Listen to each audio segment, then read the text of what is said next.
Okay, hi, I'm JMO from a company called Xcase. Find us on the web at www.xcase.co.uk. This is just a bit of a build video on one of our latest Node server chassis. This one's the SY204. This is the 12 bay version, giving 3 hot swap bays per node.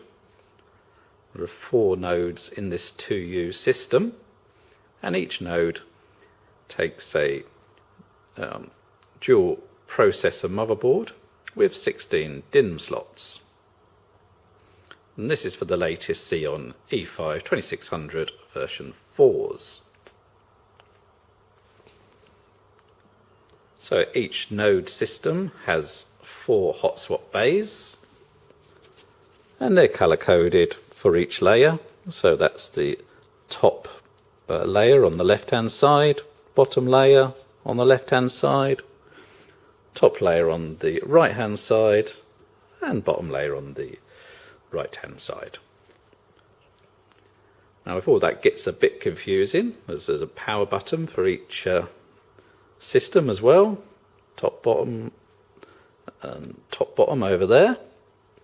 There's also a little ID indicator light, which is really useful because if you press it and then it lights up at the back of the node that you're working on, that's really useful if you're loading things from the rear of the chassis where the USB ports etc. are. It's also useful if a node's gone down and you just want to locate 100% sure which one it is before pulling it out of the rack. So, node server systems, what's the advantage? Well, it's mostly cost. To do this, you'd have to have, at best, 4 1U systems, which means you'd have to buy 4 1U chassis, motherboards, power supplies. Whereas with this, it's all built into one chassis with one redundant power supply. The node servers, it's worth a mention, although there are variations, come mostly with 2 times LAN ports, 2 times 10 gig LAN ports, USB 3 and a remote access port. Another advantage is if your 1U server system goes down, then you've got to get it out of the rack. Got to open it up, you've got to decide whether it's power supply or motherboard, etc, etc. Whereas with a node server system, well, let me show you.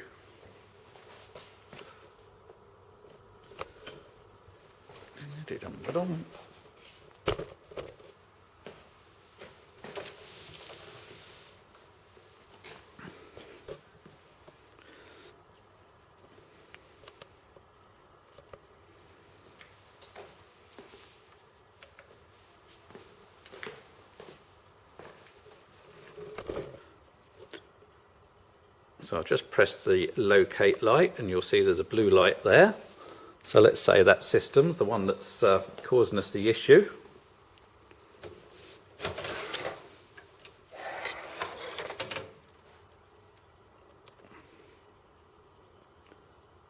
We just pull it out. And if it's supplied by us, you'd probably just phone us up and say, okay, one's gone pear-shaped. We can just send you another node.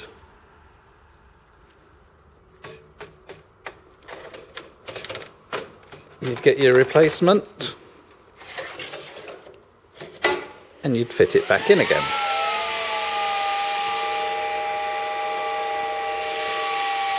Now you can do that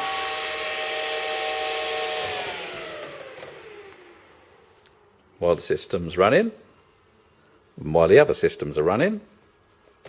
So taking it out doesn't interfere or cause a problem with other systems within your node.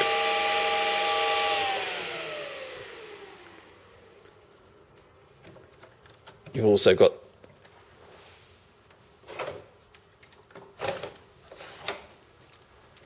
a redundant power supply, So 2 of these. So that one's still running away, for instance, if, there you go, just to show you.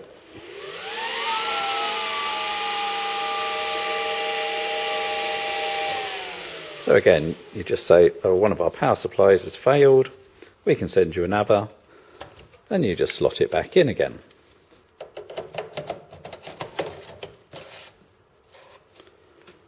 So overall, using a node server system, you're going to save yourself money, rack space, and it's also a lot easier if you have an issue. Now, there are some downsides, because I'm sure people will tell me this. You are all connected to one backplane, so that's worth bearing in mind. If the backplane itself fails, which is very, very, very unlikely, but if it did, then it would affect all systems. And if both redundant power supplies failed, then again it would affect both systems. But other than that, a node server really is the way to go forward. Well, that's it. Thanks for listening. Bye for now.